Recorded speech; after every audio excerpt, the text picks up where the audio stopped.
buen día tengan todos ustedes. Gracias por acompañarnos en este sábado de Ecos Internacionales.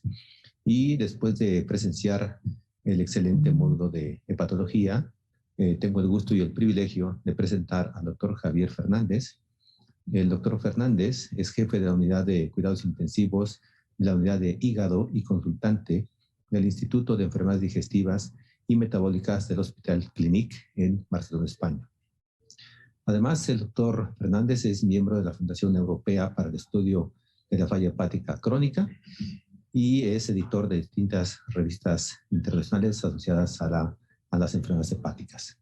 El tema que nos presentará es el de insuficiencia hepática aguda sobre crónica.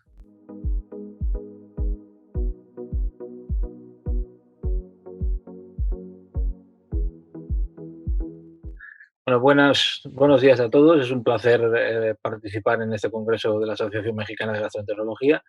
Y bueno, me ha encargado de hablar de un hot topic que es el Acute on Chronic Liver Failure. Hacerles un update de dónde estamos ahora con respecto a una entidad que ha despertado mucho interés en los últimos años, tanto a nivel europeo como americano y asiático. Esto es evidentemente lo conocen, saben que un paciente no llega a una fase cirrótica en meses, sino que hay una fase precirrótica, sea la causa que sea, viral, alcohólica, autoinmune, que es de 35, entre 10 y 35 años, que luego pasa ya a una fase en la que sí que existe una cirrosis, que normalmente dura, pero que está en fase compensada, 10-15 años, y ante la presencia de factores precipitantes, hay muchos factores precipitantes, pero recuerden que los fundamentales en el paciente cirrótico en población no asiática son las infecciones y el alcohol. En el paciente asiático saben que puede existir también la reactivación del virus de la hepatitis B o incluso el E con factores precipitantes relativamente frecuentes. El paciente presenta descompensaciones agudas de su cirrosis, como ya saben, ascitis, hemorragia por varices, encefalopatía o las propias infecciones. Recuerden, el primer concepto es que el acute on chronic, el fallo hepático agudo sobre crónico, se puede producir en una fase compensada o descompensada. Ambos tipos de pacientes pueden presentar acute on chronic. ¿Y por qué se caracteriza el acute on chronic? Por una descompensación aguda de la cirrosis, el paciente va a requerir ingreso por el desarrollo de fracasos de órganos, uno más, como veremos después, y porque tiene una alta mortalidad a corto plazo. ¿Disfunciones de qué órganos? Pues estamos hablando de disfunción hepática, disfunción renal, cerebral, coagulación, fracaso vascular y problemas a nivel respiratorio e intercambio respiratorio. Evidentemente, aparte de fracasos de órgano, también pueden presentar disfunción de estos mismos órganos. Ya veremos que en función de las combinaciones, pues el ISEL-CRIF Consortium ha definido la acute on chronic de una manera u otra, pero recuerden que estos pacientes pueden presentar también algún otro tipo de fracaso de órgano, como puede ser fracaso a nivel cardíaco, como la disfunción, la miocardiopatía del paciente cirrótico, que se caracteriza por no responder bien a situaciones de estrés. Recuerden también que puede tener disfunción adrenal, relativamente frecuente que los pacientes presenten insuficiencia suprarrenal relativa, y luego presentan una disfunción inmune que les mete en inmunoparálisis y les hace más susceptibles al desarrollo de infecciones. Esta diapositiva muestra el curso clínico del paciente cirrótico descompensado, que todo el mundo intuía que realmente pues era, digamos, monolítico, y no es así. En un paper publicado recientemente en Journal of Pathology, pues, se distinguieron o se definieron tres tipos clínicos o cursos clínicos diferentes de la cirrosis descompensada. El pre-ACLF, el paciente que está a alto riesgo de desarrollar ACLF a corto plazo. Vean que en 4 semanas el 50% de estos pacientes han hecho acute on chronic liver failure, y pues se caracteriza por eso, por acute on chronic durante el ingreso o en los 3 meses previos, y por una mortalidad asociada obviamente más alta. Y luego hay otros dos subtipos de curso clínico, que es la cirrosis descompensada, que llamamos unstable, y la stable. La unstable, el paciente te va a estar ingresando en los 3 meses siguientes, al menos en este estudio, pero no desarrolla acute on chronic liver failure en esos 3 meses. Y luego está el paciente con una cirrosis más compensada, en el que bueno, tampoco va a presentar, no va a presentar ni ACLF en los 3 meses, de los 3 meses desde su inclusión, ni va a tener que reingresar. Y estos pacientes presentan una mortalidad más baja. Como pueden ver en la gráfica de la derecha abajo, esta es la incidencia acumulada de muerte en un tiempo de seguimiento de un año. Ven, los pacientes con pre-ACLF se acercan al 40% de mortalidad, los de unstable de competitive cirrhosis a un 20% y los de stable a más o menos un 15%. ¿Y qué es lo que desencadena el acute on chronic? Como he dicho, claro, puede ocurrir en paciente con una cirrosis compensada o descompensada. Recuerden que esos pacientes, incluso con una cirrosis compensada, muestran un cierto grado de respuesta inflamatoria sistémica, que en la diapositiva está marcada con una línea roja, y ante la existencia de factores precipitantes que en una cirrosis descompensada va a ser un factor precipitante de peso, imagínense una neumonía, no una simple infección urinaria o una fascitis necrotizante, pues puede desarrollar acute on chronic. Acentúa la respuesta inflamatoria y puede llevarle al desarrollo de acute on chronic. En pacientes con cirrosis descompensada, evidentemente pueden presentar factores precipitantes de mucho peso, pero es más que probable que con factores precipitantes menores, una infección urinaria, por ejemplo, como he comentado antes, pues también presenten un desarrollo de ACLF, que como veremos después, pues el más frecuente será siempre el menos grave, ACLF1 con un fracaso de órgano, ACLF2 menos frecuentemente y ACLF3, que es 3 o más fracasos de órgano, con menos frecuencia. Esta diapositiva les muestra un caso clínico real de lo que es un acute on chronic, un ingeniero que tuvimos de 52 años, un bebedor social con una cirrosis alcohólica que había hecho descompensaciones en forma de ascites, él ya tenía una cirrosis descompensada y que, bueno, lo ingresamos en el hospital por una neumonía con un rápido deterioro de su estado general. Presentaba fiebre, 38 grados, leucocitosis, 12.500 eh, leucos por mililitro, una proteína C reactiva alta, deterioro marcado la función hepática, vean que tenía una bilirrubina 21, también estaba bastante encefalopático, tenía fracaso, digamos, neurológico, encefalopatía grado 3 y fracaso renal, con una creatinina de 3. En esos momentos saturaba el 90% y tenía presión arterial media de 70, o sea, no tenía fracaso vascular. Este paciente de entrada tiene fracaso hepático, fracaso renal y fracaso cerebral y está tocando, si no lo cumple ya, el fracaso respiratorio. El paciente lo ingresamos en la UCI, lo tratamos con antibióticos de amplio espectro, pero pese a ello lo perdimos. Entonces, están marcados en verde las características que definen la ACLF. Cirrosis descompensada, fracasos de órgano y alta mortalidad a corto plazo. ¿Cómo se definen los fracasos de órgano? Tengan en cuenta que hay diferentes definiciones. La Asociación Americana lo define simplemente por la necesidad de soporte de órgano. Los asiáticos tienen otras definiciones, pero digamos, la definición que se usa más frecuentemente ahora mismo en la literatura es una modificación del SOFA, que se aplica en población general crítica y define los fracasos de órgano pues en base en la zona que está marcado en azul. El fracaso hepático se definiría con una bilirrubina de 12 o más, el fracaso renal como una creatinina de 2 o más, el fracaso cerebral, encefalopatía grado 3-4, el fracaso de coagulación con un IR2 y medio más, el circulatorio como el requerimiento de vasopresores y el respiratorio como una PAFI de 200 o menos, es decir, con insuficiencia respiratoria moderada o grave.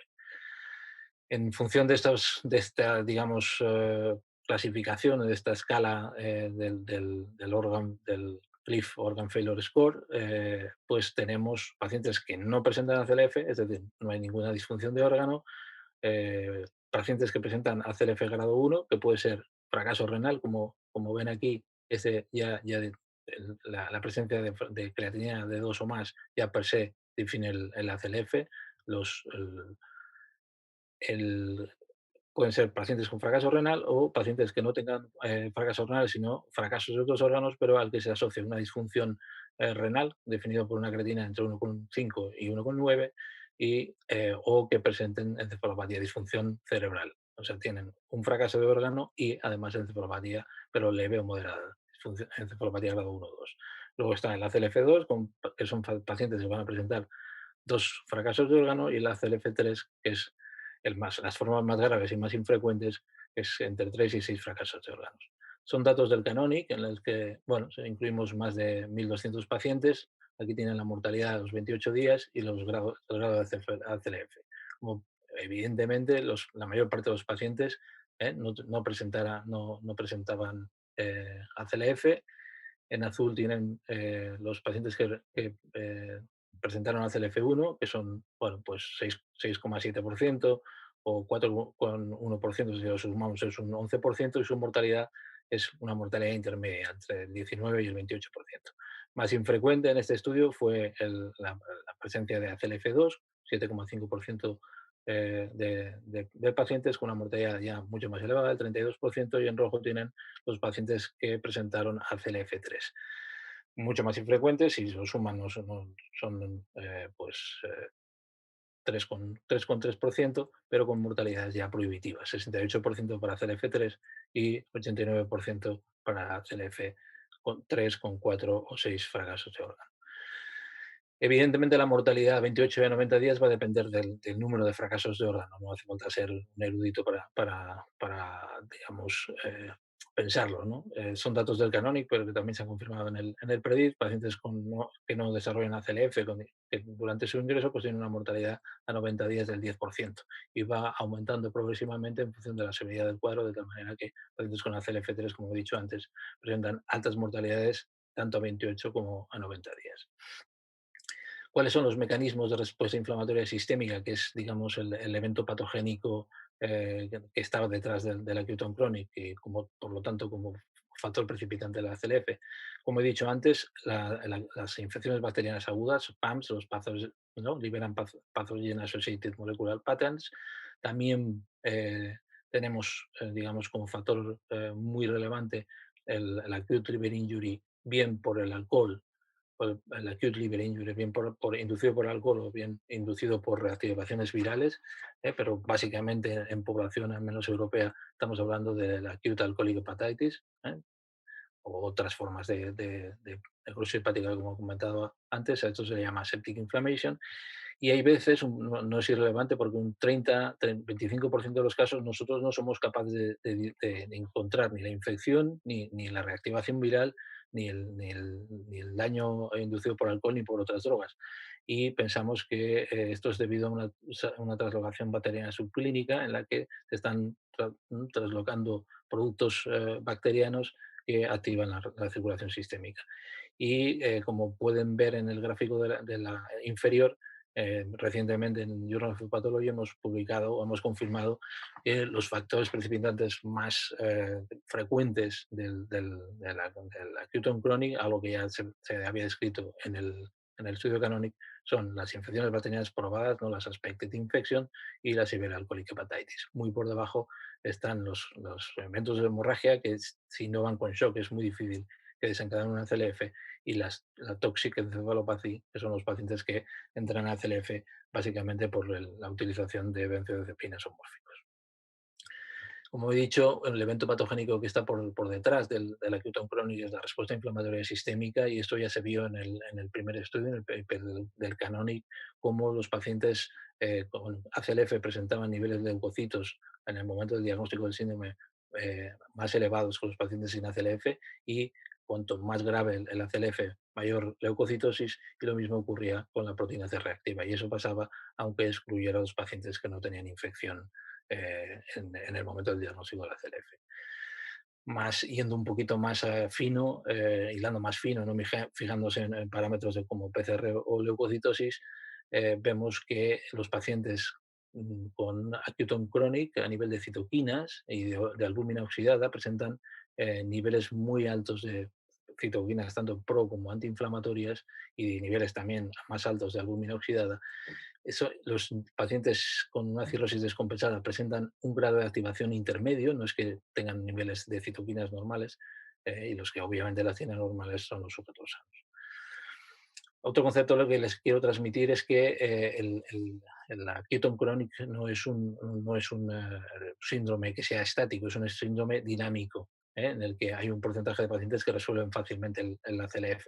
Evidentemente va a depender de la severidad del cuadro. Los pacientes con ACLF1 fíjense, en grado inicial, esos son datos del Canonic, resuelven el síndrome en el 55% de los casos y un 24% se quedan igual. El paciente con ACLF2 también va a resolver o va a mejorar casi en un 50% de los casos, y el ACLF3 tenemos un 20% de posibilidades, una de 5, de que el paciente mejore. No podemos considerar al paciente terminal simplemente porque tenga 3 o más fracasos de órgano. Y la diapositiva que les muestro muestra que es tremendamente dinámico. No solo no es un evento terminal, sino que es tremendamente dinámico, y que el curso, desde que tú lo diagnosticas hasta que el paciente evoluciona, puede ser tremendamente variado, ¿no? Pacientes que están con ACLF3 se quedan en 2 o que terminan mejorando, pacientes con ACLF2 que pues, mantienen ACLF2, ACLF1 que se va a ACLF2 o ACLF3. O sea, es algo extremadamente dinámico.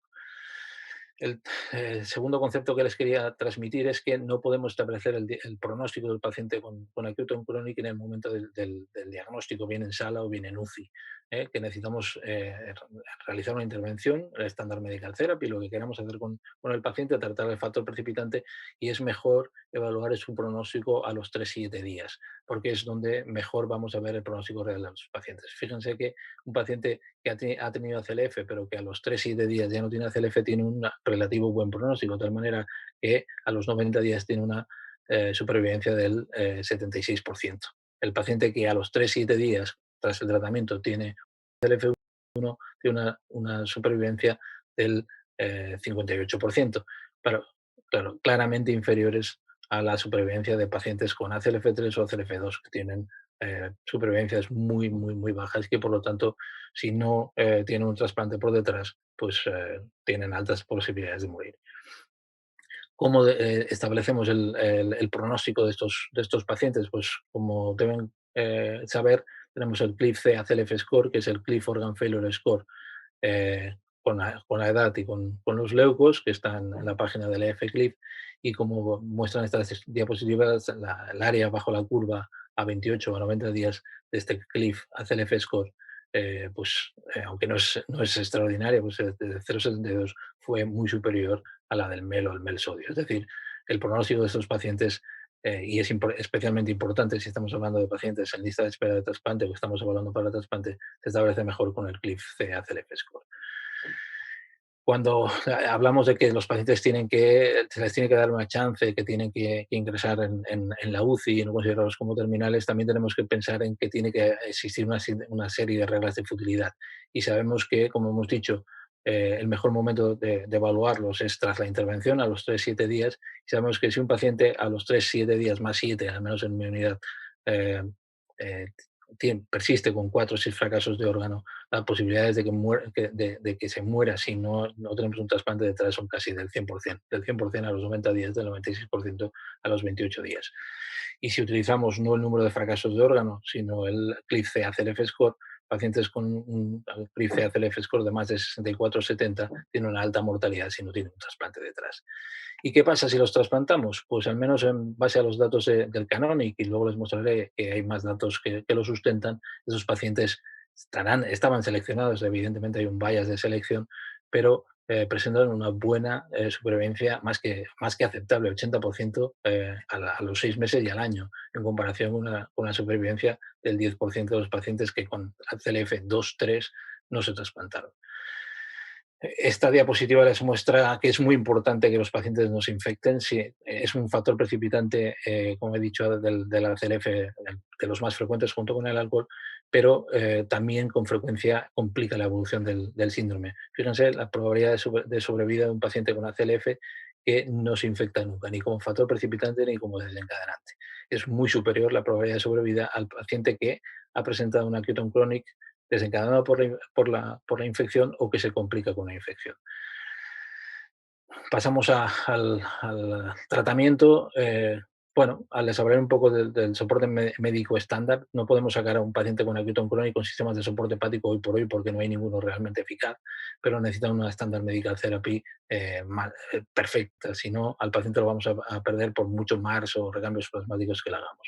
Y estos sistemas de soporte hepático pueden ayudarte a llevar al paciente al trasplante o teóricamente a que se recompense. Lo que pasa es que es muy difícil que se recompense. recordarles cuál es el manejo estándar de un paciente con ACLF si presenta una hemorragia varicial, todo el mundo lo sabe, una resucitación cuidadosa de fluidos con niveles de hemoglobina de 7, profilaxis antibiótica, terapia vasoactiva, ¿no? Ripesina, somatostatina, el early banding y early tips en pacientes con Child B con sangrado activo o Child C si está de 12 puntos o menos.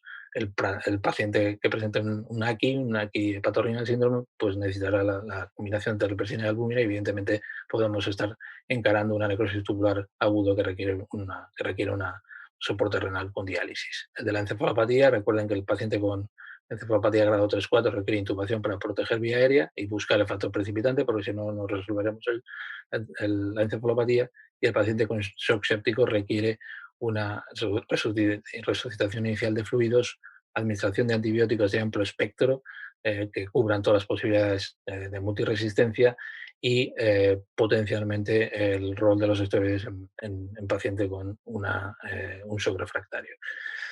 La diapositiva les muestra el riesgo de infección del paciente con ACLF.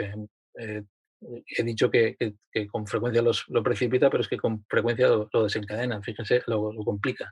Fíjate, la probabilidad de infección de un paciente con ACLF a los 28 días es de cerca del 60% en comparación con un 20% de los pacientes con acute compensation. Es decir, el riesgo de que un paciente con ACLF que no tenía una infección como factor desencadenante desarrolle una infección durante las siguientes semanas es extremadamente alto. Por lo tanto, tenemos que ser extremadamente, digamos, finos a la hora de manejar a estos pacientes, tener un dintel de diagnóstico de infección como complicación pues elevado, o sea, el dintel ponerlo bastante bajo para poder diagnosticar de una manera precoz las posibles complicaciones infecciosas que estos pacientes tienden a hacer. A mayor gravedad de la CLF, más posibilidades de que el paciente se infecte. Son pacientes, recuerden, sin infección como desencadenante, pero que como complicación se infectan. Y vean que un paciente con ACLF3 casi bueno, más del 80% de los casos se va a infectar.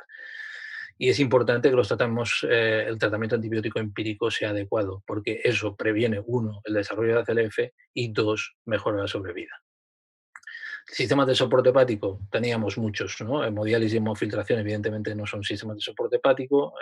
Los más utilizados en el pasado han sido las diálisis con albúmina, bien el Mars o bien el Prometheus. Plasma Change está marcado en verde porque probablemente es el más eficaz dentro de lo limitado que tenemos ahora mismo, y sistemas bioartificiales, pues hoy por hoy no hay ninguno en el mercado. Este es una diapositiva que muestra el diseño de un estudio randomizado que utilizó patocitos de patoblastoma, en el que evaluaron el impacto de un sistema de soporte hepático que tenía 400 gramos de patocitos de patoblastoma sobre pacientes con hepatitis alcohólica, cirróticos, y como pueden ver, ni en intención de tratamiento ni por protocolo el sistema ELAT impactó la sobrevida. Sistema MARS, que lo habrán utilizado ustedes, que llevan, o algunos de ustedes, que llevan un sistema de diálisis de bajo flujo y una membrana digamos, MARS que se precarga con 500 mililitros de albúmina al 20% y que es la que se va a contraponer contra la sangre del paciente, pues pese a que hubo una publicación inicial que sostenía que podía mejorar la encefalopatía de una manera más rápida que la Standard Medical Therapy, el estudio que posteriormente se hizo a nivel europeo, el MAR Relief, pues lamentablemente fue negativo y ni en intención de tratamiento ni por protocolo el MARS demostró mejorar sobrevida y por lo tanto hoy por hoy lo utilizamos muy puntualmente. Lo mismo pasa con el Prometheus, también es un estudio negativo, es un estudio que utiliza también diálisis con albúmina, otra máquina, también fue, digamos, negativo en términos de supervivencia. Es decir, los sistemas de diálisis con albúmina, aunque pueden mejorar la encefalopatía, no son capaces de impactar la sobrevida. O sea que necesitamos algún tipo de mejoría técnica. ¿Cuál es la opción que se está evaluando más ahora mismo? Pues el recambio plasmático con albúmina al 5% en un estudio que es el Apache Trial, que está ahora mismo digamos, ongoing. Hay alguna publicación, digamos, de estudios retrospectivos, en este caso Ketone Clonic por reactivaciones del virus de la hepatitis B, en la que se sugiere, no es un estudio aleatorizado para que se sugiere que los pacientes que recibieron recambio plasmático pues mejoraron la sobrevida. Y hay determinados grupos que han publicado también series de pacientes en las que sugieren que el recambio plasmático, lo que pasa es que en este caso lo combinaron con plasma perfusion e incluso con diálisis con albúmina, les puede servir de puente al trasplante. Lo que es claro es que un paciente con ACLF marcado en líneas discontinuas tiene un pronóstico vital muy malo a corto plazo si lo metemos en lista de espera y no lo trasplantamos pronto. O sea que de alguna manera tendría que haber algún tipo de priorización. Y existen datos en la literatura que vienen a comentar o a sugerir o a demostrar que los pacientes con ACLF, si se trasplantan, en este caso en un estudio francés con ACLF3, pues presentan buenas supervivencias, por encima del 80% en este estudio retrospectivo, y muy similares a los pacientes con ACLF2, 1 o sin ACLF, 90, 82, 86, 84. No parece que pagues un precio por trasplantar a un paciente con ACLF3 siempre y cuando controles una serie de variables que vamos a comentar. Y este estudio francés fue, digamos, confirmado por diferentes estudios. En este caso es un estudio americano publicado en Journal of Pathology que viene a comentar más o menos lo mismo, que ya con muchos más pacientes, miles de pacientes o cientos de pacientes en el caso de las formas más graves de ACLF, 5 o 6, en este caso 300 pacientes, pueden ver incluso la mortalidad de los pacientes con ACLF con 5 o 6 fracasos de órgano en el momento del trasplante era del 20%, una supervivencia del 80%. Solo hay el precio a pagar solo es un 9% de diferencia de sobrevida con respecto a los pacientes sin ACLF. Y cuando lo miraron en función del tipo de fracasos de órgano, tampoco parecía haber pagar ningún precio, ningún órgano especial, aunque sí que es cierto que los pacientes ventilados y con insuficiencia respiratoria relevante pues presentan la menor supervivencia, el 80%. Datos recientemente publicados en el Journal of Pathology vuelven a confirmar que incluso la paciente con ACLF3, si lo trasplantas, tiene una mejor, una supervivencia más que aceptable, por encima del 75%. Pasa que sí que hay disparidades en cuanto a la política de trasplantar a estos pacientes. Vean que Francia, Alemania son los países que más frecuentemente trasplantan a estos pacientes y, por ejemplo, en España es anecdótico. De hecho, la Sociedad Española de Trasplante ha sacado unas recomendaciones que nos sirven de resumen de lo que se tendría que hacer con una ACLF, lo que pasa es que esto hay que llevarlo a la práctica clínica, ¿no? Trasplante siempre tendrá que ser considerado en el paciente con ACLF, a no ser que esté contraindicado. Que los pacientes estos tienen que ser admitidos en la UCI y tienen que ser evaluados preferentemente con el CLIF ACLF Score y mejor no al ingreso, sino a los 3 o 7 días. Evidentemente tienes que evaluarlos para infecciones ocultas de todo tipo, porque ya he dicho que suelen ser no solo desencadenantes, sino complicación. Claro, si el desencadenante es una infección activa, pues estará contraindicado hasta que tú consideres la infección bajo control, bajo tratamiento antibiótico adecuado. No hay claros estudios, claros criterios de futilidad.